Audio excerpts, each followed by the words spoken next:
YSR Congress party ప్రతిష్టాత్మకంగా భావిస్తున్న సిద్ధం చివరి సభ ఈరోజు ముగిసింది. అటు ముఖ్యమంత్రి వైఎస్ జగన్మోహన్ రెడ్డి తాను వస్తేనే పథకాలు అమలవుతాయంటూ చెప్పాలంటూ పార్టీ కార్యకర్తలకు దిశానిర్దేశం చేశారు. అదే సందర్భంలో పొత్తులపై కూడా తీవ్ర వ్యాఖ్యలు చేశారు. పొత్తులు వల్ల ఫలితం ఉండదు, ఈ పొత్తులు ఫలితం సున్నా అంటూ కొన్ని వ్యాఖ్యలు చేశారు. అలాగే చంద్రబాబు నాయుడు పథకాలు, ఆ పథకాలకు అయ్యే ఖర్చు అది వర్కౌట్ కాని పరిస్థితి ఉంది, ఖచ్చితంగా చరిత్రలో తనకు ఒక పేజీ ఉండాలని కోరుకుంటున్నానని ఆయన కొన్ని వ్యాఖ్యలు చేశారు. ఒక రకంగా వైఎస్ఆర్ కాంగ్రెస్ పార్టీ సిద్ధం అంటూ 4-5 ప్రాంతాల్లో నిర్వహించిన సభలు ఇది ఫైనల్ సభ. భారీగా జన సమీకరణ అయితే జరిగింది. అలాగే సూపర్ సక్సెస్ అయిందని వైఎస్ఆర్ కాంగ్రెస్ పార్టీ చాలా ఉత్సాహంగా కనిపిస్తోంది. అయితే మేనిఫెస్టో ఈ సభలో ప్రకటిస్తారు, 4-5 వరాలు ప్రకటిస్తారన్న చర్చ జరిగినప్పటికీ ఇప్పుడు ప్రకటించట్లేదు. త్వరలో దానికి సంబంధించిన వివరాలు చెప్తానంటూ ఇదే సభలో ముఖ్యమంత్రి వైఎస్ జగన్ కూడా మాట్లాడారంటే త్వరలో ఒక మేనిఫెస్టో కానీ అలాగే 4-5 అంశాలకు సంబంధించి కానీ వరాలు కూడా ప్రకటించే అవకాశం అయితే కనిపిస్తోంది. నాగేశ్వర్ గారు, సీఎం జగన్మోహన్ రెడ్డి చాలా వ్యాఖ్యలు చేశారు 4-5 అంశాలకు సంబంధించి. 1 by 1 ఆయన వ్యాఖ్యలు ఏం చేశారు దానిపై మన విశ్లేషణ కొనసాగిద్దాం. జాతీయ రాజకీయాలను తానే ఏలానంటూ ప్రగల్భాలు పలికిన చంద్రబాబు ఇప్పుడు వైసీపీ చేసిన అభివృద్ధి ముందు నిలబడలేక, తనతో నేరుగా తలపడలేక దత్తపుత్రుడితో కలిసి ఢిల్లీలో మోకరిల్లారంటూ విరుచుకుపడ్డారు జగన్. ఎన్ని పార్టీలతో పొత్తు పెట్టుకున్నా దాని విలువ సున్నా అంటూ ఎద్దేవా చేశారు. పొత్తులపై ఏమన్నారు ఒకసారి చూద్దాం. ఒకప్పుడు ఇదే చంద్రబాబు నాయుడు గారి నోట్లో నుంచి మాటలు వచ్చేటివి. జాతీయ రాజకీయాలను తానే ఏలానని, స్టీరింగ్ కమిటీ చక్రం తానే తిప్పానని, ప్రధానుల్ని రాష్ట్రపతుల్ని తానే నిర్ణయించానని ఒకప్పుడు ఇదే చంద్రబాబు ఊదరగొట్టేవాడు. ఈ రోజున ఏపీలో మనందరి ప్రభుత్వం చేసిన ఇంటింటి అభివృద్ధి వల్ల ఇంటింటికి చేసిన మంచి వల్ల మనకున్న ప్రజాబలం ముందు నిలబడలేక, మనతో నేరుగా తలబడలేక, ఏపీలో తన సైకిల్ చక్రం తిరగటం లేదని ఢిల్లీకి వెళ్ళి దత్తపుత్రుడితో కలిసి పడిగాపులు కాసి ఢిల్లీలో మోకరిల్లుతా ఉన్న పరిస్థితులు ఈరోజు చంద్రబాబు నాయుడు గారి పరిస్థితి. రైట్ నాగేశ్వర్ గారు, చాలా అంశాలు జగన్మోహన్ రెడ్డి గతంలో మాట్లాడుతున్నవే ఇప్పుడు కొన్ని మాట్లాడారు. అయితే పొత్తుల అంశం హైలైటెడ్ అంశం, కొత్త అంశం కాబట్టి ఆల్రెడీ భారతీయ జనతా పార్టీతో తెలుగుదేశం పార్టీ పొత్తు కుదరడం, ఎన్డీఏలో చేరడానికి దాదాపు లైన్ క్లియర్ అవడం ఈ 2 రోజుల్లోనూ జరిగింది. దానికి సంబంధించి ముఖ్యమంత్రి వ్యాఖ్యలు చూసాం. అంటే గెలవలేక, నన్ను ఎదుర్కోలేక పొత్తులు కుదుర్చుకుంటున్నారు, ఈ పొత్తుల ఫలితం సున్నా, ఈ అంశాన్ని ప్రస్తావించారు. అలాగే ప్రత్యేక హోదా తేగలరా అంటూ అదే అంశాన్ని మరొకసారి తెర ముందుకు తెచ్చారు. ఈ కామెంట్స్పై మీ కామెంట్ ఏంటి? అంటే ఎప్పుడైనా మేనేజ్మెంట్ సైన్స్లో ఒక సూత్రం ఏంటంటే స్వాట్ ఎనాలిసిస్ అంటారు. Strengths, weaknesses, opportunities and threat. So వీక్నెస్ను స్ట్రెంగ్త్గా మార్చుకోవాలి, థ్రెట్ను ఆపర్చునిటీగా మార్చుకోవాలి.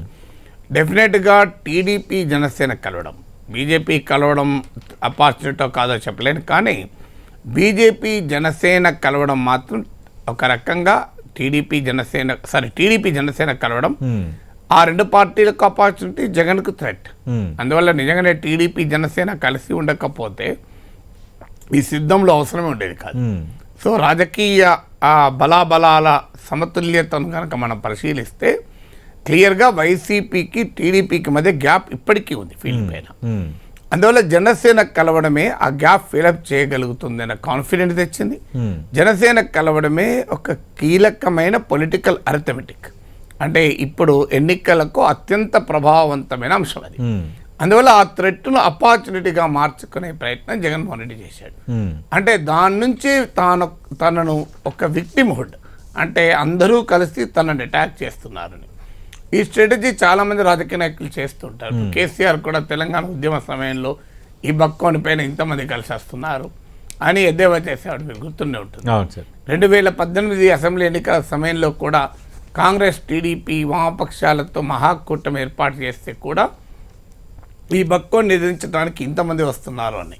మీరు మోడీ కూడా చూడండి, ఇప్పటికీ నరేంద్ర మోడీ ఎత్తుగడలో కీలకం. వాస్తవంగా ఎన్డీఏలో చాలామంది పక్షాలను కలుపుకుంటున్నా కూడా తన పైన దాడి చేస్తారు అనే అంశాన్ని తీసుకొస్తుంటాడు. అంటే తాను వర్సెస్ అదర్స్ అనేటువంటి ఒక నరేటివ్, ఆయన బిల్డ్ చేస్తుంటారు. సో జగన్మోహన్ రెడ్డి కూడా అదే పొలిటికల్ స్ట్రాటజీ. తన పైన అందరూ కలిసి దాడి చేస్తున్నారు. తనకు ప్రజల బలం తప్ప మరో బలం లేదు. మోడీ బలం లేదు, పొత్తుల బలం లేదు, నాకు స్టార్ క్యాంపెయినర్లు లేరు అన్న మాట కూడా అన్నాడు. సో తనకు ప్రజలే స్టార్ క్యాంపెయినర్స్ అని, అంటే Jagan versus rest of India match ఆడుతున్నాను అనేటువంటి రెస్ట్ ఆఫ్ ఆంధ్రప్రదేశ్ కాదు, రెస్ట్ ఆఫ్ ఇండియా అయిపోయింది ఇప్పుడు బీజేపీ కలవడంతో. సో నేను రెస్ట్ ఆఫ్ ఇండియా మ్యాచ్ ఆడాల్సి వస్తుంది, అందువల్ల నన్ను మీరే కాపాడుకోవాలి అనే ఒక సెన్స్ విక్టిమ్హుడ్ను ప్లే చేస్తున్నాడు. సో అది భారత రాజకీయాల్లో టెస్టెడ్ వెపనే, చాలా మంది ఇది ప్రయోగించారు, సక్సెస్ కూడా అయ్యారు. సో అందువల్ల ఆ డైమెన్షన్ మరోసారి జగన్మోహన్ రెడ్డి కూడా ఈ కామెంట్ తన పొత్తులపై నేను చేసిన కామెంట్, పొత్తులు తన ప్రత్యర్థులకు బలమని అర్థమైంది కనుక ఆ పొత్తులకు ఇంకో రూపం, గ్లాసు సతీష్ ఇప్పుడు హాఫ్ ఫుల్ హాఫ్ ఎంప్టీ అంటారు. సో పొత్తులు ఒక రకంగా చూస్తే పొలిటికల్ పోల్ అరిథమెటిక్ కలుస్తుంది, ఇద్దరు 2 పార్టీల ఓట్లు కలిసి 3 పార్టీల ఓట్లు కలిసి బలం కావచ్చు. సో దాన్ని హాఫ్ ఫుల్ అని చెప్పాలి. హాఫ్ ఎంప్టీ ఏంటి, చూడు బలం ఉంటే ఇంతమందితో ఎందుకు కలుస్తాడు, అది కామన్ సెన్స్ క్వశ్చన్ అవుతుంది కదా. నిజంగానే జగన్ ను ఓడించగలిగే శక్తి చంద్రబాబు నాయుడుకి ఉండుంటే ఇంతమంది కలుపుకోవాల్సిన అవసరమే లేదు కదా. సో చంద్రబాబు నాయుడు 175 స్థానాల్లో 30 అసెంబ్లీ సీట్లు 8 పార్లమెంట్ సీట్లు ఎందుకు త్యాగం చేస్తాడు. సో అందువల్ల చాలా స్పష్టంగా అందరినీ కలుపుకుంటున్నాడు అంటేనే వైసీపీ వ్యతిరేక ఓటు చేయకూడదని పవన్ కళ్యాణ్ చెప్తుంటుండే. సో జగన్మోహన్ రెడ్డి ఓడించడానికి అందరి మద్దతు కావాలి, ఇంక్లూడింగ్ మోడీ మద్దతు అని చెప్తున్నారంటే అర్థం ఏంటి, ఖచ్చితంగా అది ఒక రకంగా బలహీనతను కూడా ప్రదర్శిస్తుంది, డిస్ప్లే చేస్తుంది. దాన్ని జగన్మోహన్ రెడ్డి పట్టుకుంటారు. సో అందువల్ల పొత్తులు బలంగా మారుతున్నాయి తనకు వ్యతిరేకంగా గమనించిన జగన్ ఆ పొత్తుల యొక్క మరో యాంగిల్ను, మరో పార్శ్వాన్ని చూపుతున్నాడు జనానికి. చూడండి, తనను ఓడించే శక్తి చంద్రబాబు నాయుడుకు స్వయంగా ఉంటే తానే రాడా, ఇంతమందిని కలుపుకొని రావాల్సిన అవసరం ఏంటి, ఇంతమంది కలుపుకొని వస్తున్నారంటేనే that itself reflects his weakness కదా అని చెప్పే ప్రయత్నం చేస్తున్నారు. దాంతోపాటు delegitimising the political electoral alliance. ఏ ఎన్నికలైనా ఏ పొత్తైనా విజయం కావాలంటే అది లెజిటిమేట్ అలియన్సా, అది ఇల్లెజిటిమేట్ అలియన్సా, ప్రజలు ఏమని భావిస్తారు అన్నది కీలకం. అందుకే మీరు గమనించండి, దేశంలో చాలా కోalitions ఏర్పడతాయి, కూటములు ఏర్పడతాయి. అన్ని కూటములు విజయం సాధించవు. కొన్ని కూటములు విజయాలు సాధిస్తాయి, కొన్ని కూటములు ఉల్టా రివర్స్లో కూడా సెల్ఫ్ గోల్గా మారుతాయి. మనం 2018లో తెలంగాణలో మహాకూటమి సెల్ఫ్ గోల్ అయింది. 2004లో మీకు కాంగ్రెస్ లెఫ్ట్ టీఆర్ఎస్ కూటమి విజయవంతమైంది. 2009లో మహాకూటమి సెల్ఫ్ గోల్ అయింది. 2 సార్లు మహాకూటమి సెల్ఫ్ గోల్ అయింది, ఉమ్మడి రాష్ట్రంలో ఒకసారి, తెలంగాణ రాష్ట్రంలో ఒకసారి. అందువల్ల ప్రతిసారి కూటమి సక్సెస్ అవుతుందని చెప్పలేము, ప్రతిసారి కూటమి ఫెయిల్ అవుతుందని కూడా చెప్పలేము. మరి దేనిపైన ఆధారపడి ఉంటుంది అంటే it depends on how people perceive that electoral alliance. ఆ కూటమిని ప్రజలు లెజిటిమేట్గా భావిస్తారా, ఇల్లెజిటిమేట్గా భావిస్తారా, ప్రజల కోసం అని భావిస్తారా, వారి స్వార్థం కోసం అని భావిస్తారా. అందువల్ల జగన్మోహన్ రెడ్డి ఇక్కడ చేస్తున్న ప్రయత్నం ఏంటంటే ఇది ప్రజల కోసం ఏర్పడిన కూటమి కాదు. 2004లో కాంగ్రెస్ లెఫ్ట్ టీఆర్ఎస్ కలిస్తే ప్రజలు ఏమని భావించారు, తాము వ్యతిరేకిస్తున్న ప్రపంచ బ్యాంక్ ఆర్థిక విధానాలను ఓడించడానికి మా కోసం ఈ కూటమి ఏర్పడింది అని భావించారు. 77లో జనతా పార్టీ అనేక పార్టీల కూటమికి ఒక పార్టీకి ఏర్పడింది. కూటమి కూడా కాదు, అది ఒక పార్టీ. భారతీయ జనసంఘ్, భారతీయ లోక్దల్ సంస్థ, కాంగ్రెస్ చాలా కలిస్తే ప్రజలు బ్రహ్మాండమైన విజయాన్ని ఇచ్చారు. అంటే సైద్ధాంతిక విరుద్ధమైన శక్తులు కూడా కలిసి జనతా పార్టీ ఎందుకు ఎమర్జెన్సీని ఓడించడం మాకు అవసరం కనుక, మా అవసరం కొరకు ఈ పార్టీలు కలుస్తున్నాయని ప్రజలు భావించారు కనుక జనతా పార్టీకి అంత బ్రహ్మరథం పెట్టారు. అందువల్ల ఇక్కడ జగన్మోహన్ రెడ్డి చెప్పదలుచుకున్నది ఏంటంటే ఇది మీ కొరకు కాదు, మీకు లాభం చేస్తున్న నన్ను ఓడించడానికి వారి స్వార్థం కొరకు కలుస్తున్నారే తప్ప ప్రజల కొరకు కాదు. అందుకే మీరు ఏ మంచి పని చేశారో చెప్పండి అని, ఏ మంచి పని చేస్తారో చెప్పండి అని అనడం ద్వారా ఇది ఈ ఎలక్టోరల్ అలియన్స్ కు ప్రాతిపదికగా ఉన్న పొలిటికల్ నరేటివ్ యొక్క ఫౌండేషన్స్ ను జగన్ క్వశ్చన్ చేస్తున్నాడు. దాంతో పాటు ఇల్లెజిటిమైజ్ చేయడం ఈ కూటమి ఏం చేసింది. అందుకే 2014తో పారలల్ తీసుకొచ్చాడు. మీరు ప్రస్తావన తెచ్చారు సీఎం జగన్. ఎందుకు తెచ్చాడు, 2014లో కూడా ఇదే 3 పార్టీలు అప్పుడు కలిసినాయి కూడా. మూడు పార్టీలు కలిసినప్పుడు ప్రత్యేక హోదా ఇస్తామన్నారు, రుణమాఫీ చేస్తామన్నారు. ఆ లిస్ట్ అంతా చదివి ఇవి చేస్తారా అని అడగడం ద్వారా ఈ 5 ఏళ్లలో ప్రత్యేక హోదా ఎందుకు ఇవ్వలేదని మోడీ పైన జగన్ పోరాటం చేయలే. ఎప్పుడైనా రిప్రజెంటేషన్ ఇచ్చినప్పుడు ఇచ్చాడు తప్ప జనాన్ని సమీకరించి ప్రత్యేక హోదా కొరకు పోరాటం ఏం చేయలే. ఎందుకంటే చంద్రబాబు నాయుడు ఆ పోరాటం చేస్తే జనమే యాక్సెప్ట్ చేయలేదు. ఢిల్లీలో ఎవరు చేయలేపారు. కానీ ప్రత్యేక హోదా ఇచ్చారా అని ప్రస్తావించడం ద్వారా ఈ అలియన్స్ యొక్క లెజిటిమసీని జగన్మోహన్ రెడ్డి క్వశ్చన్ చేస్తున్నారు తెలివిగా. అందువల్ల ఈ అలియన్స్ యొక్క ప్రాతిపదికను ప్రశ్నిస్తున్నాడు పొలిటికల్ నరేటివ్. ఈ అలియన్స్ ప్రజల కొరకు కాదు అని ప్రజెంట్ చేస్తున్నాడు. ఇది ఒక ఇల్లెజిటిమేట్ అలియన్స్, ప్రజల ఇంట్రెస్ట్, పీపుల్స్ ఇంట్రెస్ట్ కాదు, పబ్లిక్ ఇంట్రెస్ట్ కాదు, ఇది ప్రైవేట్ ఇంట్రెస్ట్. అందువల్ల జగన్మోహన్ రెడ్డి ఉపన్యాసం ఇప్పుడు మారిపోయే రాజకీయాలు Satish. Politics are become very professional. దానికి ఒక పెద్ద పెద్ద కన్సల్టెంట్లు, ఒక అక్షరం మాట్లాడాలన్నా, ఒక పదం మాట్లాడాలన్నా దానికి చాలా ఎక్సర్సైజ్ జరుగుతుంది. ఇదివరలాగా నాయకుడు ఏదో వేదిక వచ్చి మైక్ పట్టుకుంటలేడు. ఒక చెయ్యి ఎలా ఊపాలి, ఏ ఉదాహరణ తీసుకురావాలి అని కూడా చాలా ఎక్సర్సైజ్ జరుగుతుంది అన్ని పార్టీల్లో. అందువల్ల ఈ ఎక్సర్సైజ్లో భాగంగా ఫస్ట్ అటాక్, అందుకే మీరు గమనించండి, నేను ఉపన్యాసం మొదట్లోనే చెప్పాడు, నేను ముందు పొత్తుల గురించి మాట్లాడాను. మీరు గమనిస్తే అది లేటెస్ట్ గనక ప్రజల దృష్టిలో ఉంది గనక, ప్రజల పెదాల ఏందో ఆడుతోంది గనక దాన్ని తీసుకొని ఈ ఎలక్టోరల్ అలియన్స్ తనకు థ్రెట్ కాదు, తనకు ఆపర్చునిటీ అని, ఈ ఎలక్టోరల్ అలియన్స్ చంద్రబాబు నాయుడు స్ట్రెంగ్త్ను కాదు వీక్నెస్ అని చెప్తుందని, ఈ ఎలక్టోరల్ అలియన్స్ వెనకాల ఉన్న పొలిటికల్ నరేటివ్ అనేది పబ్లిక్ ఇంట్రెస్ట్ కాదు, ప్రైవేట్ ఇంట్రెస్ట్ అని, ఈ ఎలక్టోరల్ నరేటివ్ గతంలో ప్రజలకు ఇచ్చిన హామీలు అమలు చేయలేదని, వీటిని ప్రజెంట్ చేయడం అనేది జగన్మోహన్ రెడ్డి వ్యూహం. దీనికి కౌంటర్ వ్యూహాన్ని రచించి ఈ ప్రశ్నలకు ఆన్సర్ చేయగలిగితేనే టీడీపీ, జనసేన, బీజేపీలు తమ అలియన్స్ విజయవంతం చేసుకోగలరు. అందువల్ల this is a period of political contestation, this is a period of polemics. వాళ్ళు చెప్తూ ఉంటారు, అల్టిమేట్ గా ఏ వాదన జనాన్ని కన్విన్స్ చేస్తుందన్న దాన్ని బట్టి రిజల్ట్ ఉంటుంది. అంటే ఈ పొత్తులు ఎత్తులకు జగన్ చెక్ పెట్టగలరంటారా? ఇప్పుడు ఫైనల్గా ఒక పొత్తు కుదిరింది, ఇంకా జనాల్లోకి పోతున్నారు, ఈ 17న ఒక సభ పెడుతున్నారు, ప్రధాని మోడీ కూడా రావచ్చు అంటున్నారు. అంటే ఈ పొత్తులను డీలెజిటిమైజ్ చేయడము, ఈ పొత్తు ఇల్లెజిటిమేట్ అని చెప్పడమే కాకుండా సెన్స్ ఆఫ్ విక్టిమ్హుడ్, అంటే తనను ప్రజలే కాపాడుకోవాలి. ఎందుకంటే కమాండో ఎత్తుగడలో ఒక సూత్రం ఉంటుంది, యుద్ధ తంత్రంలో కమాండో ఎత్తుగడలో కీలకం, శత్రువును నువ్వు కొడితే శత్రువుకే తాకాలి, శత్రువు నిన్ను కొడితే ప్రజలకు తాకాలి అని. ఇప్పుడు జగన్మోహన్ రెడ్డి దాన్ని అనుసరిస్తున్నాడు. అంటే చంద్రబాబు నాయుడు, పవన్ కళ్యాణ్, మోడీ వచ్చి జగన్ను కొడుతున్నారు, కానీ అది ప్రజలను కొట్టడమే, అంటే తన పైన దాడి కాదు, ప్రజలపైన దాడి అని ప్రజెంట్ చేయగలుగుతారు. అంటే ఆయన చెప్తున్నటువంటి ఈ నరేటివ్ ఉపన్యాసంలో నాకు అనిపించింది, Chandrababu plus Pawan plus Modi versus people of Andhra Pradesh, మరీ ముఖ్యంగా versus poor socially and economically marginalise people of Andhra Pradesh.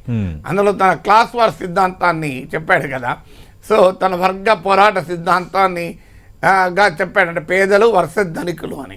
So తాను పేదలకు ప్రయోజనాలు చేస్తుంటే రాజకీయ ఎత్తులు, పొత్తులు, జిత్తులు వాడాడు. కరెక్ట్ హెడ్లైన్ ఏంటంటే పొత్తులు, ఎత్తులు, జిత్తులు వర్సెస్ పథకాలు. సో ఈ నరేటివ్ని జగన్మోహన్ రెడ్డి ప్రజెంట్ చేసి పొత్తులు ప్లస్ ఎత్తులు ప్లస్ జిత్తులు ఇంటూ పథకాలు అన్నప్పుడు ప్రజలకు ఏది లాభము అని ప్రజలకు అప్పీల్ చేస్తున్నాడు. మీకు పథకాలు కావాలా, మీకు పథకాలు కావాలా, పొత్తుల ఎత్తుల జిత్తులు కావాలా? పొత్తులు ఎత్తుల జిత్తులేమో వారికి అధికారాన్ని ఇస్తుంది, పథకాలేమో మీ జీవితాలు మారుస్తుంది అనేటువంటి ఒక బలమైన పొలిటికల్ నరేటివ్ని బిల్డ్ చేయగలుగుతున్నారు. ఒక బలమైన పర్సెప్షన్, మోడర్న్ పాలిటిక్స్ ఏమైందంటే it's all perception building, narrative building. అందువల్ల ప్రజల భావాలను నీవు క్యాప్చర్ చేయగలగాలి. సో ఇక్కడ ఆ రకమైన పొలిటికల్ పర్సెప్షన్ను జగన్మోహన్ రెడ్డి క్రియేట్ చేయగలుగుతున్నాడు. దాంతో పాటు ఇంకొక డైమెన్షన్ కూడా ఏం తెస్తున్నాడంటే, చంద్రబాబు నాయుడు స్ట్రెంగ్త్ కాదు ఇది. ఇప్పుడు చంద్రబాబు నాయుడు ఇంతమందిని కలుపుకుంటున్నాడు, అది ఆయన బలం కాదు, బలహీనత. అంటే ఒక డిస్మాంటిలింగ్ చంద్రబాబు నాయుడు పొలిటికల్ పర్సనాలిటీ, ఇది కూడా ఒక స్ట్రాటజీ. ఇది ఇవాళ కొత్తగా చేస్తున్నది కాదు. ఇప్పుడు ఏం చేస్తున్నాడు అంటే, చూడండి చంద్రబాబు నాయుడు అనే వ్యక్తి ఏ రకంగా మారుతాడు అనేది ఒక ఆయన పొలిటికల్ పర్సనాలిటీని ఒక ఆయన బలహీనపడ్డాడు అన్న యొక్క నరేటివ్ కూడా బిల్డ్ చేస్తున్నాడు. అంటే ఒక రకంగా తెలుగుదేశం, జనసేన, బీజేపీ కూటమి చంద్రబాబు నాయుడు బ్రాండ్ పైన ఎలక్షన్లకు పోతుంది. సో ఆ బ్రాండ్ అనేది ఒక దాన్ని రిజెక్ట్ చేయాలి, ఆ బ్రాండ్ అనే దాన్ని నిర్వీర్యం చేయాలి అనేది ఎత్తుగడ. సో ఆ ఎత్తుగడలో భాగంగా చూడు, ఒకప్పుడు చంద్రబాబు నాయుడు ఏంటి, నిజమే ఆ పాయింట్ జనం నమ్ముతారు కదా. ఒకప్పుడు యునైటెడ్ ఫ్రంట్ కన్వీనర్గా దేశ ప్రధాన మంత్రుల్ని నిర్ణయించానని చంద్రబాబు చెప్పుకున్నాడు కదా. ఎన్డీఏ 1 కన్వీనర్గా వాజ్పేయి ప్రభుత్వ నిర్మాణంలో కీలక పాత్ర.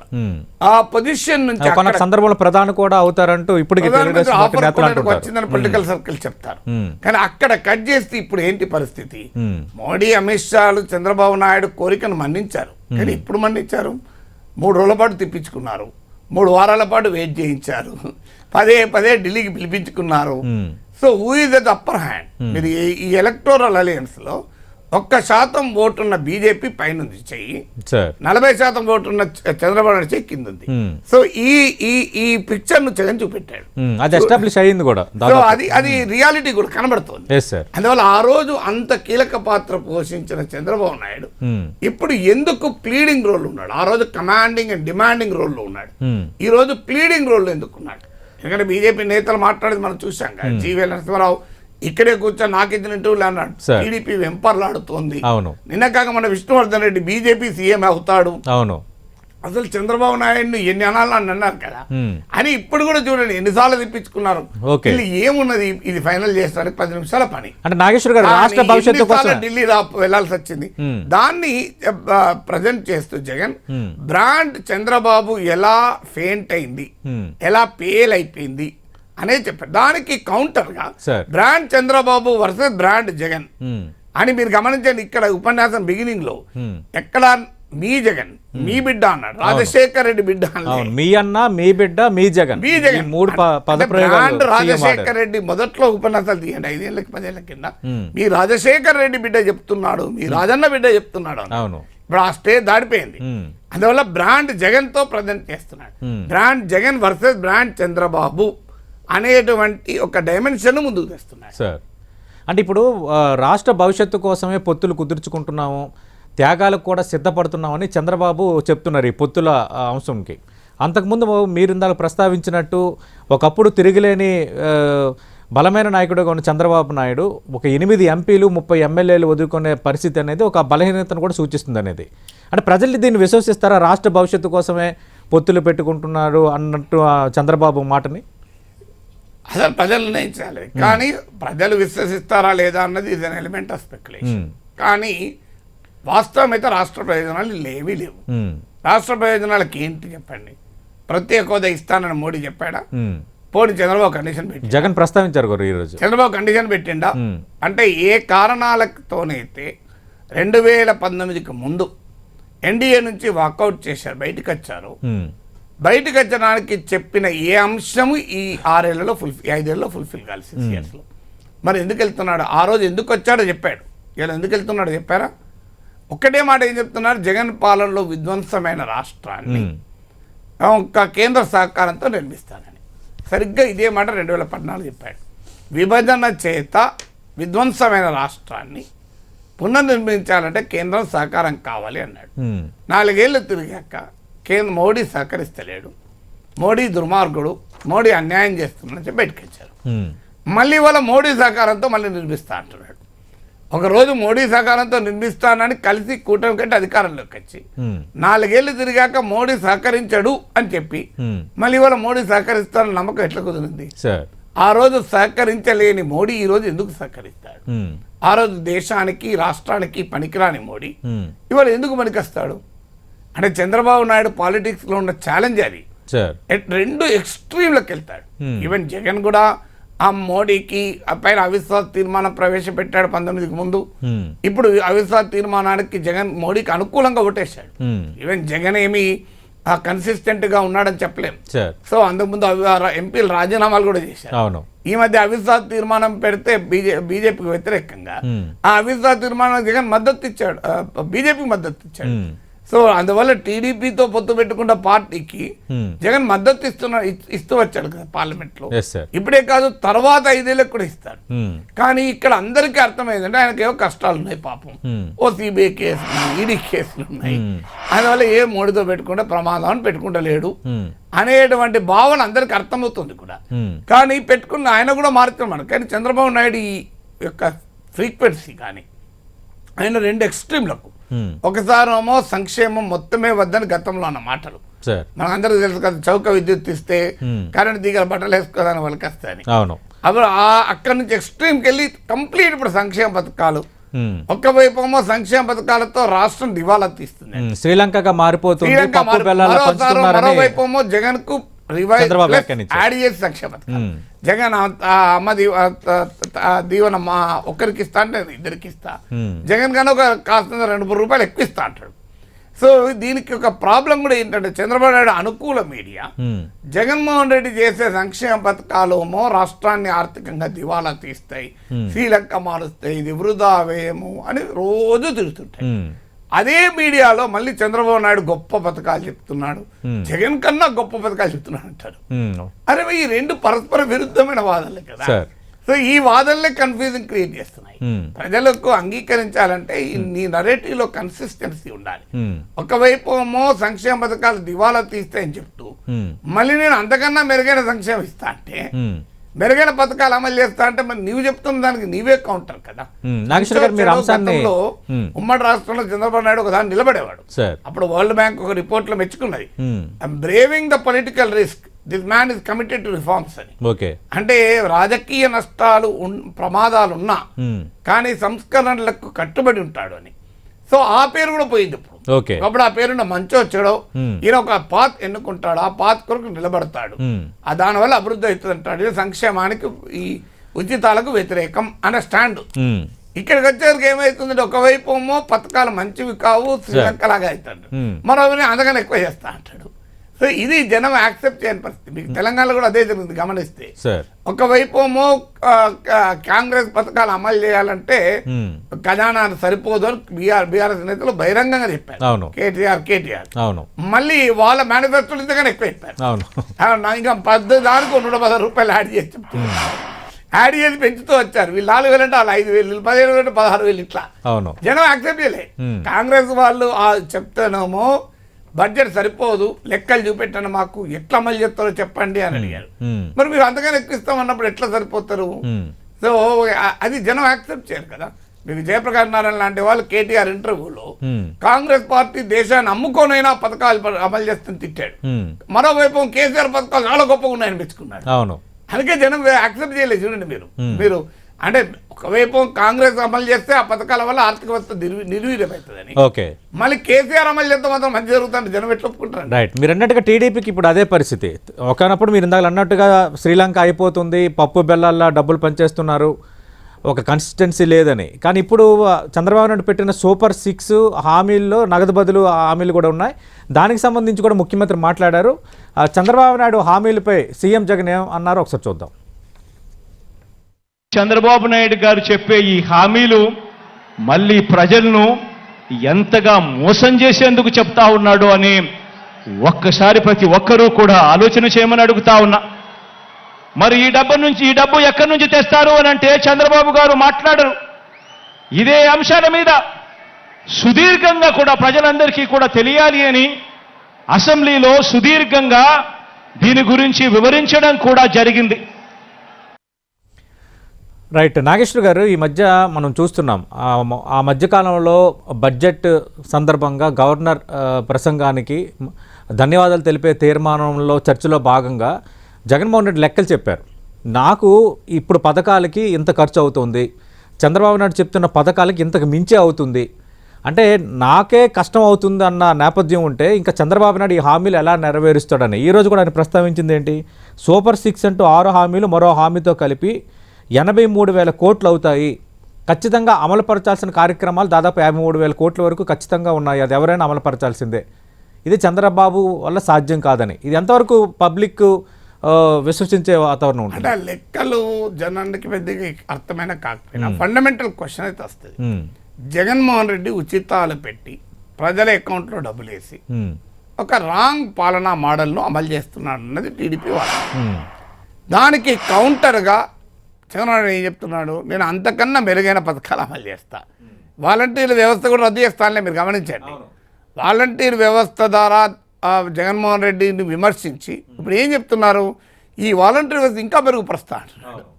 ఎక్కడ మీరు వాలంటీర్ వ్యవస్థ రద్దు చేస్తానులే, సచివాలయ వ్యవస్థ రద్దు అవును, చేస్తాను, వాలంటీర్లు మీరు ఉంటారని మొన్న సభలో కూడా చంద్రబాబు నాయుడు మీకు ఇంకా మెరుగుపరుస్తా అంటున్నాడు ఆయన. ఇంకా మెరుగుపరుస్తా అంటున్నాడు. సో ఎక్కడ ఏమో అక్కడే వీక్నెస్. అంటే ఇప్పుడు జగన్మోహన్ రెడ్డి నరేటివ్ను క్వశ్చన్ చేస్తూ ఉమ్, మళ్ళీ దాని రివైజ్లను ఎన్లార్జ్ ఎడిషన్ నేను అమలు చేస్తా అంటే ఎట్లా జనం? అంటే నీకు ఒక నరేటివ్ ఏదో ఒకటి ఉండాలి కదా, ఉమ్, నీ బ్రాండ్ ఉండాలి.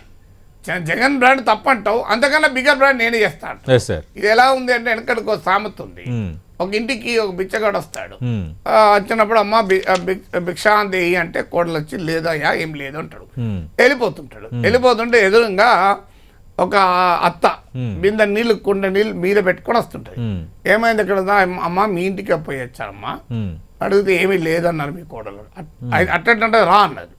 పాప ఆయన ఆశతో అత్త భిక్ష మెస్తని వచ్చాడు. ఓకే, ఈ మీద లోపల పెట్టి బయటకు వచ్చి ఇప్పుడు లేదు ఏం లేదు వెళ్ళిపో అన్నాడు. ఉమ్, అదేందమ్మా అంటే ఆ ఏమి లేదని చెప్పే అధికారం నా కోడలికి లేదు, నాకుంది అన్నది. ఓకే, సో అందువల్ల సో జగన్మోహన్ రెడ్డి ఇస్తే ఖజానా దివాలా తీస్తే, చంద్రబాబు నాయుడు ఇస్తే ఖజానా దివాలది కదా. ఉమ్, సో నువ్వు ఏదో ఒకటి చెప్పాలి. అయితే దానికి ఒక నరేటివ్ చంద్రబాబు చెప్తున్నాడు. వాస్తవంగా సంపద సృష్టించి నేను పంచుతాను అంటున్నాడు. ఉమ్, అందుకే ఇవాళ కూడా చంద్రబాబు మోడీ సంపద సృష్టిస్తున్నాడు. ఇప్పుడు మోడీని కూడా పట్టుకొచ్చాడు. ఉమ్, సో అందువల్ల అంటే తాను చెప్తే జనం నమ్ముతారో లేదో అని చెప్పి మోడీని కూడా పట్టుకొచ్చారు. ఉమ్, మోడీకా గ్యారంటీ, చంద్రబాబు కా గ్యారంటీ నయ్యాయి. ఉమ్, సో అందువల్ల మోడీ సంపద సృష్టిస్తున్నాడు, అందుకే మోడీతో కలుస్తున్నా అన్నాడు. ఉమ్, అంటే చంద్రబాబు సంపద సృష్టించి మోడీ సంపద సృష్టిస్తే ఇక సంపద మరి ఇక మోడీ సంపద సృష్టిస్తే జగన్ కూడా పంచొచ్చు కదా.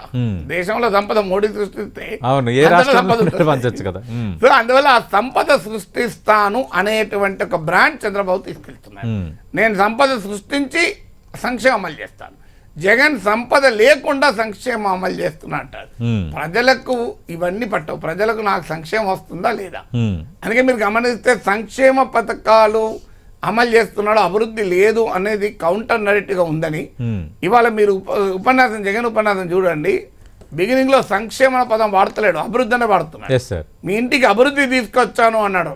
మీ ఇంటికి పథకాలు తర్వాత చెప్పినా రెండింటినీ సినానిమస్గా వాడుతున్నాడు, విడివిడిగా వాడలేదు జగన్. మీ ఇంటికి నేను అభివృద్ధి పట్టుకొచ్చాను అన్నాడు, మీ ఇంటికి పథకాలు తెచ్చి సంక్షేమం తెచ్చినా అనేవాడి వరకు. అందువల్ల ఇది విమర్శ వస్తుంది అభివృద్ధి అని. అంటే తాను సృష్టించే సంక్షేమం వేరు, అభివృద్ధి వేరు అన్న నరేటివ్ ప్రత్యర్థులు తీసుకెళ్తున్నారు కనుక ఇదే అభివృద్ధి. అంటే ప్రజల చేతుల్లో డబ్బులు పెట్టడమే అభివృద్ధి అనే దాని నిర్వచనం, అభివృద్ధికి తనదైన నిర్వచనం ఇచ్చే ప్రయత్నం కూడా ఈ ఉపన్యాసాల్లో జగన్ చేస్తున్నాడు. అందువల్ల ఎవరి నరేటివ్ వాళ్ళది. చంద్రబాబు ఏమో నేను కూడా పథకాలు అమలు చేస్తా, ఇంతకన్నా మెరుగు చేస్తా, కానీ ఖజానా దివాలా తీయకుండా నేను సంపద సృష్టిస్తాను. జగన్మోహన్ రెడ్డి ఏమో అసలు నేను చేస్తున్న సంక్షేమమే అభివృద్ధి, అభివృద్ధి అంటే వేరే ఏదో కాదు, ప్రజల చేతుల్లోకి డబ్బులు రావడానికి మించిన అభివృద్ధి ఏముంటుంది అనేది ఆయన ప్రజెంట్ చేస్తున్నాడు. సో ఈ రెండు నరేటివ్లో ఏది జనం నమ్ముతారన్న దాన్ని బట్టి ఓటింగ్ ఉంటుంది. సార్, తాను మళ్ళీ వస్తేనే ఇప్పుడున్న పథకాలు కొనసాగుతాయన్నారు సీఎం జగన్. చంద్రబాబుకు ఓటేస్తే మళ్ళీ జన్మభూమి కమిటీలు వస్తాయని హెచ్చరించారు.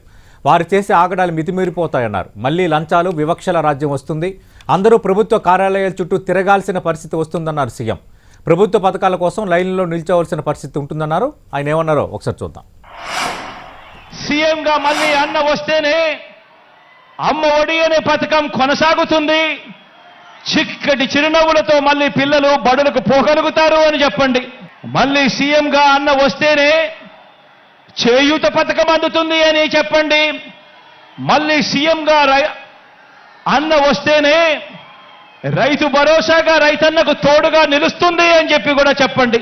సీఎంగా మళ్ళీ అన్న వస్తేనే పెద్ద చదువులు చదువుతా ఉన్న పిల్లలకు పూర్తి ఫీజు రీఎంబర్స్మెంట్ కింద విద్యా దీవెన, వసతి దీవెన వచ్చే మనసు కేవలం అన్న వస్తేనే జరుగుతుంది అని చెప్పండి.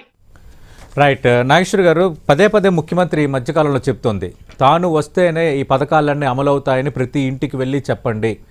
అలాగే జన్మభూమి కమిటీల ప్రస్తావన కూడా పదే పదే తేవడం వెనుక వ్యూహం ఏంటి? అంటే ఒకటి brand Chandrababu versus brand Jagan, ఇది ప్రజెంట్ చేయాలి.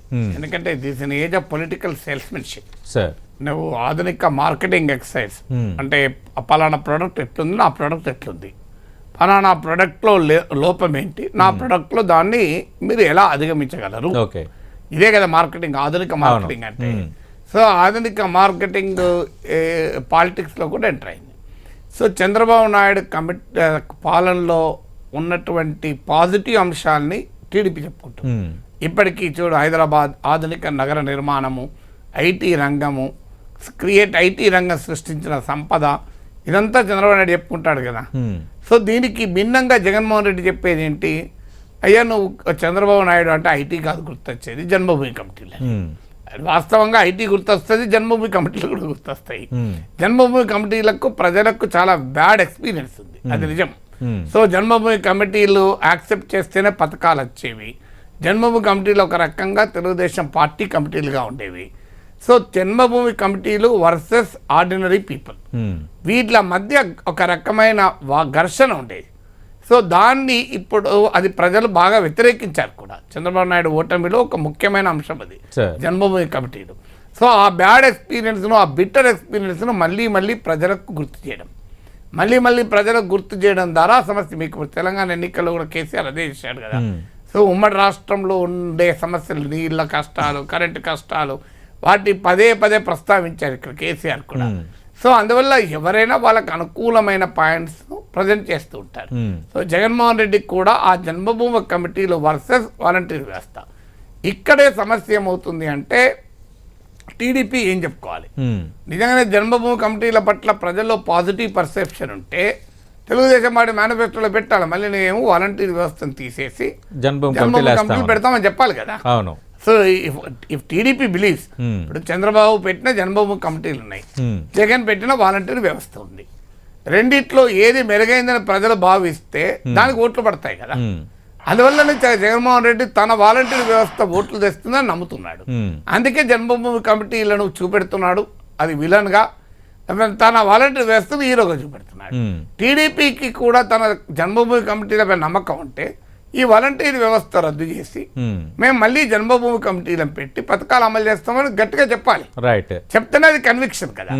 ఇందుకు భిన్నంగా ఏం జరుగుతోంది, వాలంటీర్ వ్యవస్థ పైన తీవ్రమైన అభాండాలు వేశారు. అవును, అది కూడా స్వీపింగ్ రిమార్క్స్ పవన్ కళ్యాణ్ లాంటి వాళ్ళు కూడా చేసింది. అఫ్కోర్స్ టీడీపీ ఆ విషయంలో కొంత మౌనంగా ఉంది, పూర్తిగా ఓన్ చేసుకోలేదు.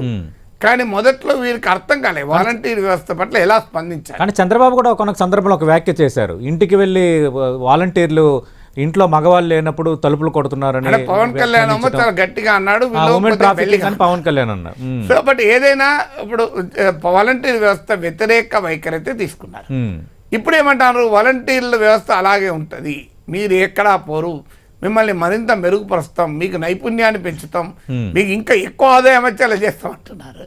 సో ఇది నీవు చెప్పిన నరేటివ్ని నీవే క్వశ్చన్ చేసుకుంటే వాలంటీర్లు కొద్దిమంది వ్యక్తులుగా తప్పులు చేసిన వాళ్ళు ఉండొచ్చు, అలా అంటే ప్రభుత్వ ఉద్యోగులు కూడా తప్పులు చేసిన వాళ్ళు ఉంటారు అని చెప్పి ప్రభుత్వ ఉద్యోగాలను రద్దు చేస్తామంటావా? వ్యక్తులు చేసే తప్పులు వేరు, వ్యవస్థ వేరు. వాలంటీర్ వ్యవస్థలో కొన్ని లోపాలు ఉండొచ్చు, అలా అంటే ఇప్పుడు పోలీస్ వ్యవస్థలో చాలా లోపాలు ఉంటాయి. మన పత్రికల్లో అడపాదడపా చూస్తాను చూడండి, న్యాయం కోసం వచ్చిన మహిళ పైన అత్యాచారం అని ఎన్నిసార్లు చూడడం మన పేపర్లో అని చెప్పి పోలీస్ వ్యవస్థ రద్దు చేద్దాం, పోలీస్ స్టేషన్లు అంతా మానమంగాలే జరుగుతున్నాయని అన్నాం అనుకోండి, మొత్తం పోలీస్ వ్యవస్థను అంటే అంగీకరిస్తారా ప్రజలు? ప్రజలకు పోలీసుల పట్ల భయం ఉంటుంది, కోపం ఉంటుంది, ప్రేమ కూడా ఉంటుంది. కష్టమైతే ఎవరు చెప్పుకుంటారు, పోలీసు వాళ్ళకి చెప్పుకుంటారు. అందువల్ల ఇక్కడ జరిగిన మిస్టేక్ అది. వీళ్ళు వాలంటీర్ వ్యవస్థ పైన ఒకసారి అటాక్, మరోసారి కాదు. అందువల్ల ఈ జన్మభూమి కమిటీలు వర్సెస్ వాలంటీర్ వ్యవస్థ అంటే ఎప్పుడు కూడా బ్లాక్ వైట్ రెండు చూపెట్టుకోవాలి ఎవరైనా. సో నేనేంటి నువ్వేంటి అని కదా. So contrast the best attraction ఎప్పుడు కూడా.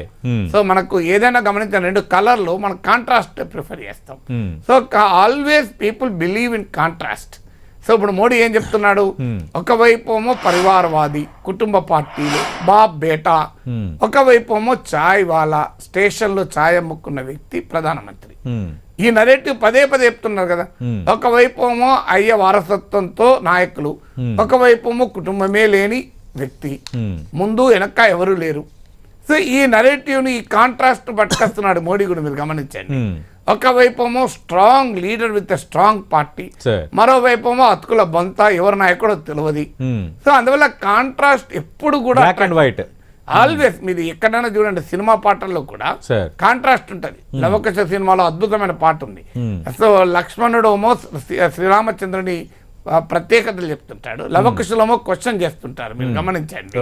సో వరపరాక్రముడైన వాలిని తెగటార్చి సూర్యనందుని బ్రోచే శౌర్యధనుడు అంటే చి చటు మటు నాదాగి శకాచురుడి నుంచి వీర లక్షణమా కదా ఇది చాలునయ్యా అంటారు. సో అట్లా శివధనుష్కంఠనం అవలీలగా వించే బుధమనంశాలియా పుణ్యమూర్తి అంటే చి పుచ్చిన విలుదుంచ బుధబలుండగనయ్యా అంటారు. సో ఇలా కాంట్రాస్ట్ ఎప్పుడు కూడా లిటరేచర్లో అయినా ఆర్ట్లో అయినా దేంట్లో అయినా కాంట్రాస్ట్ అట్రాక్ట్స్ పీపుల్. అందుకే జగన్మోహన్ రెడ్డి తెలివిగా కాంట్రాస్ట్ పట్టుకొస్తున్నాడు. మీరు ఇది ప్రస్తావన తెచ్చారు కాబట్టి జగన్మోహన్ రెడ్డి మరో ఇంట్రెస్టింగ్ వ్యాఖ్య కూడా చేశారు, దీనికి సరైనది. ఒకసారి అది నేను చదివి వినిపిస్తా. జరగబోయే ఎన్నికల్లో ధర్మం అధర్మం మధ్య యుద్ధం జరుగుతుందన్నారు సీఎం జగన్. ప్రజలందరిది శ్రీకృష్ణుడు పాత్ర అని, తనది అర్జునుడు పాత్ర అన్నారు సీఎం. జమ్మి చెట్టుపై దాచిన ఓటు అస్త్రాన్ని ఇంటింటి అభివృద్ధికి, రాష్ట్ర అభివృద్ధికి అడ్డుపడుతున్న పెత్తందారులను ఓడించేందుకు ప్రయోగించాలని పిలుపునిచ్చారు. రైట్, దీన్ని ఎలా చూడాలి? నేను అర్జునుడిని, మీరందరూ శ్రీకృష్ణుడి పాత్ర పోషించాలి, జమ్మి చెట్టులో ఉన్న అస్త్రాన్ని మీరు ఉపయోగించాలని సీఎం పురాణాల ప్రస్తావన తేవటం. కమ్యూనికేషన్ ఎప్పుడు కూడా అనెక్డోట్స్తోని, ఇప్పుడు కనుక 1:40 నిమిషాలే మాట్లాడారని అన్నారు. సో అంత సుదీర్ఘ ఉపన్యాసాలు అట్రాక్ట్ ఉండాలి అంటే కమ్యూనికేషన్ షుడ్ హ్యావ్ అనెక్డోట్స్. అందులో పౌరాణిక గాథలు, పౌరాణిక పాత్రలు ప్రజల ఉదయాల్లో బలమైన ముద్రలు వేసింది కదా. వేల సంవత్సరాలుగా భారత రామాయణాలు భారతీయ జీవన విధానంలో భాగమై భారత ప్రజలకు ఒక ఉత్తేజాన్ని ఇచ్చేటువంటి గాథలు కదా. సో అందువల్ల ఆ పాత్రల్ని ఉపయోగించుకోవడానికి ప్రయత్నం చేస్తూనే ఉంటారు. సో అందులో మా హీరో ఇప్పుడు మహాభారతం యొక్క గొప్పతనం ఏంటంటే ఆధునిక జీవితానికి సంబంధించిన అన్ని దొరుకుతాయి. You search for anything will get it. రాజకీయ కుట్రలు దొరుకుతాయి, కుతంత్రాలు దొరుకుతాయి, పొత్తులు దొరుకుతాయి, ఎత్తులు దొరుకుతాయి, జిత్తులు దొరుకుతాయి. మీకు అలా దొరకదు లేదు. అంటే ఎగ్జాక్ట్లీ సీఎం జగన్ ఏమన్నారు ఒకసారి విందాం నాగేశ్వర్ గారు. జరగబోయే ఎన్నికల కురుక్షేత్రంలో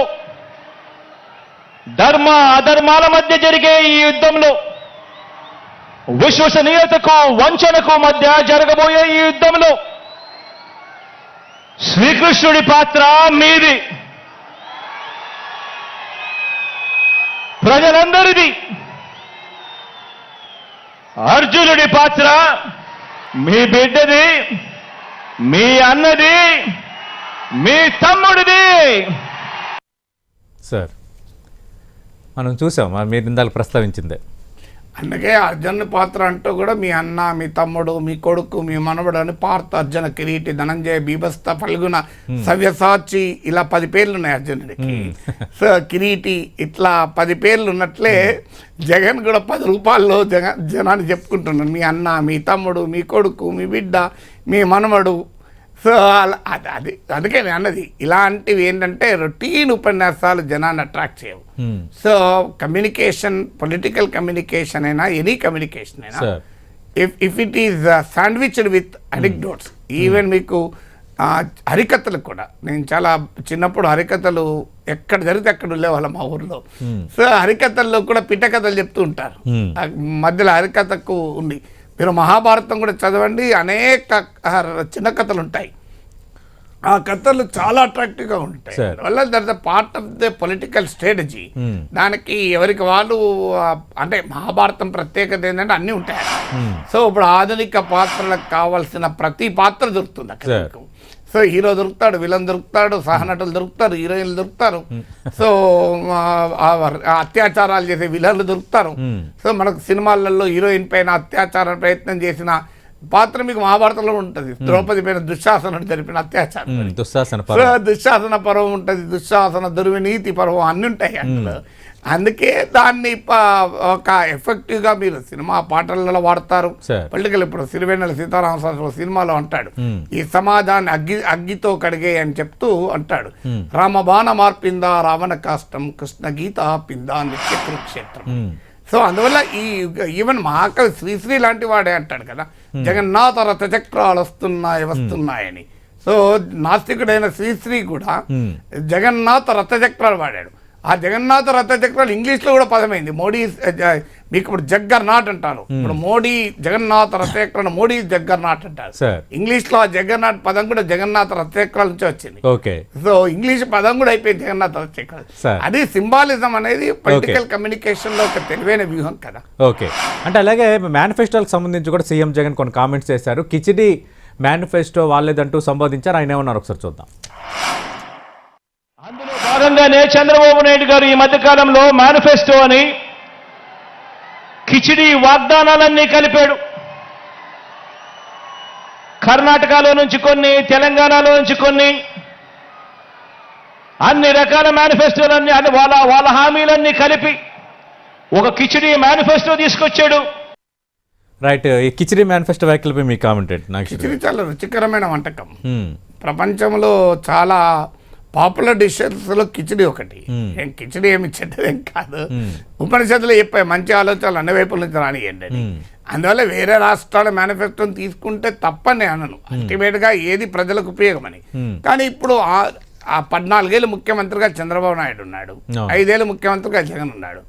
ఇక ఏం చేస్తారో అన్న దానికన్నా ఏం చేశారన్నది ఎక్కువగా ప్రభావం చెప్తుంది. అంటే ప్రజలకు ఈ ఇద్దరు నేతలు కొత్త కాదు. ఈ ఇద్దరు నేతల పట్ల ఒక బలమైన అభిప్రాయం ప్రజల్లో ఆల్రెడీ ఉంది.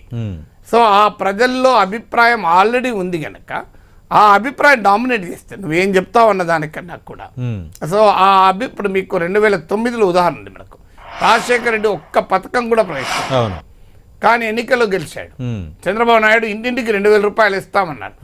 దాన్ని లోకేష్ కనుగొన్న ఇన్వెన్షన్ గా కూడా ఆ రోజుల్లో చెప్పారు. సో మరి కానీ జనం యాక్సెప్ట్ చేయలేదు, 2000 ఇంటికి వేస్తామన్నారు. మీకు తెలంగాణలో మన కేసీఆర్ పథకాలు వర్సెస్ కాంగ్రెస్ హామీలు. సో అందువల్ల కాంగ్రెస్ హామీలు జనం ఇక్కడ యాక్సెప్ట్ చేశారు.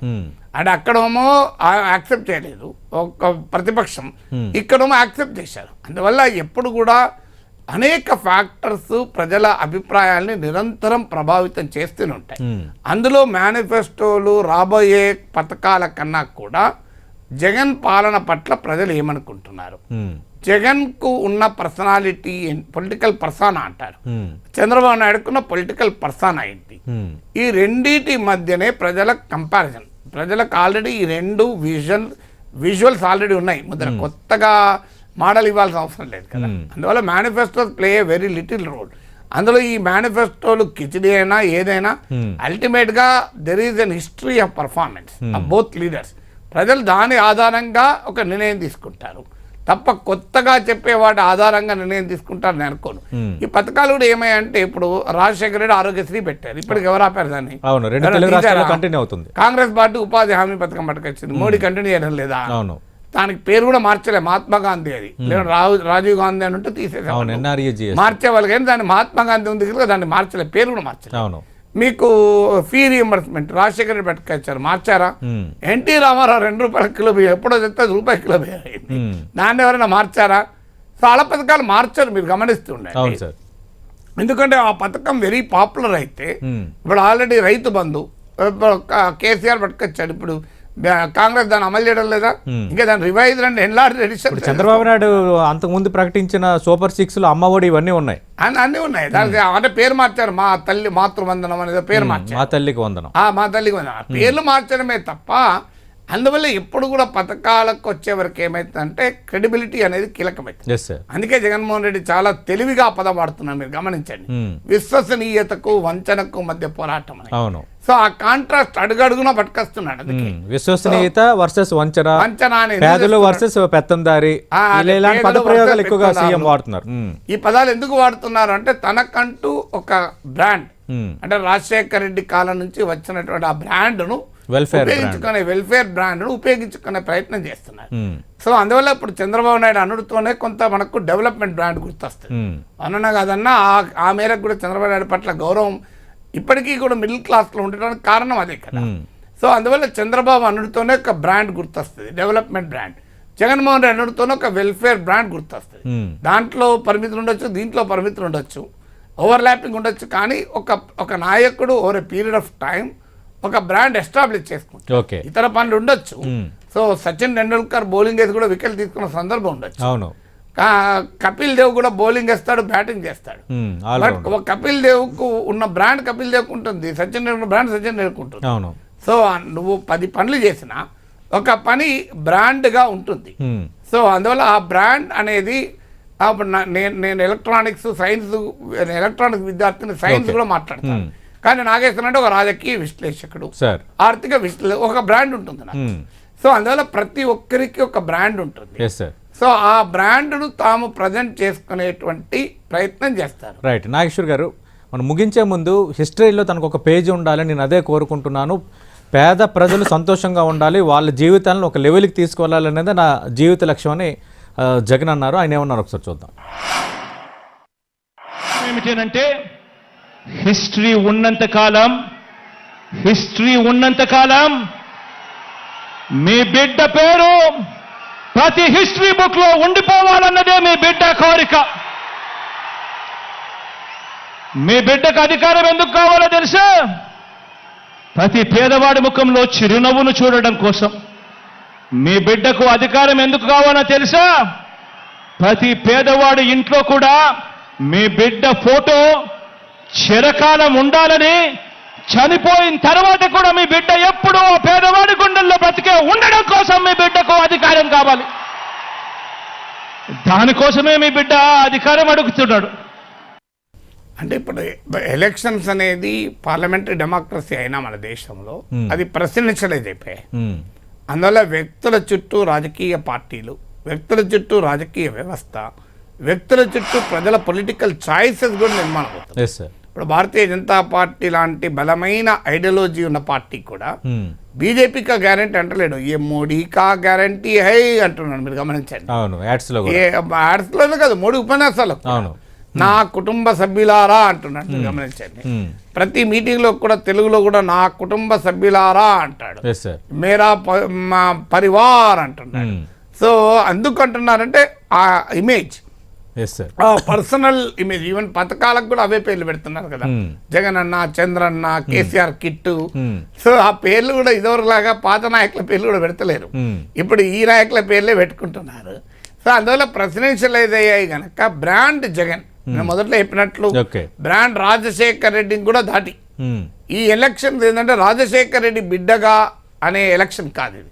5 ఏళ్ళు ముఖ్యమంత్రి అయిన తర్వాత ఫేస్ అవుతున్న ఎన్నికది. అందువల్ల people have to political question ఏంటి, అసెట్ అయినా లయబిలిటీ అయినా వైఎస్ఆర్ కాంగ్రెస్ కు జగనే. సో అవునన్నా కాదన్నా జగన్ కు మళ్ళీ అధికారం ఇవ్వాలా ఇవ్వకూడదా అనే రాజకీయ ప్రశ్న ముందే ఎన్నిక జరుగుతుంది. ఈ రాజకీయ ప్రశ్నకు ఆన్సర్ చెప్పే ప్రయత్నం జగన్ చేస్తున్నాడు. ఎందుకంటే నాకు అధికారం ఇవ్వడం నా కోసం కాదు, మీకోసమని. అందువల్ల ప్రజల కోసమే తనకు అధికారం. ఎందుకంటే ఇది ఆ పొలిటికల్ క్వశ్చన్ క్రూషియల్ క్వశ్చన్ ఎవరికి. ఎందుకంటే 5 ఏళ్ల తర్వాత జగన్ ఆ ఎన్నికలకు పోతున్నప్పుడు జగన్ కు మళ్ళీ అధికారం ఇవ్వాలా వద్దా, మోడీకి మళ్ళీ ప్రైమ్ మినిస్టర్ చేయాలా వద్దా. అందుకే ఆ రకమైన ఉపన్యాసాలు ఇస్తున్నారు. ఎందుకంటే అది కౌంటర్. ఇప్పుడు ప్రత్యర్థులు అదే చెప్తున్నారు కదా, జగన్ విధ్వంసము, జగన్ మళ్ళీ అధికారం వస్తే ఇక ఆంధ్రప్రదేశ్ లో ఎవరు మిగిలరు, అందరు పారిపోతారు, వెళ్ళిపోతారు, ఊర్లే ఖాళీ అవుతాయి, అసలు ఆంధ్రప్రదేశ్ లో ఇక మిగిలదేమి అని వీళ్ళు చెప్తున్నారు. అంటే జగన్ విధ్వంసము అనేది ప్రతిపక్షాలు ఒక బ్రాండ్ జగన్ ప్రజెంట్ చేస్తే, లేదు ఒక పేదల జగన్, చరిత్రలో పేదల కోసం నిలబడే జగన్ అనే నరేటివ్ వైఎస్ఆర్ కాంగ్రెస్ చెప్తోంది. సైకో జగన్ అని ప్రత్యర్థులు చెప్తుంటే పీపుల్స్ జగన్ అని జగన్ చెప్తున్నాడు. సో అల్టిమేట్ గా ఏ నరేటివ్ ను జనం నమ్ముతారన్నది ఎలక్షన్ వర్డిక్ట్ డిసైడ్ చేస్తారు. రైట్. థ్యాంక్ యూ నాగేశ్వర్ గారు. ఇది వైఎస్ఆర్ కాంగ్రెస్ పార్టీ ప్రతిష్టాత్మకంగా నిర్వహించిన సిద్ధం సభలో సీఎం జగన్ చేసిన ప్రసంగంపై ప్రొఫెసర్ కె నాగేశ్వర్ గారి విశ్లేషణ.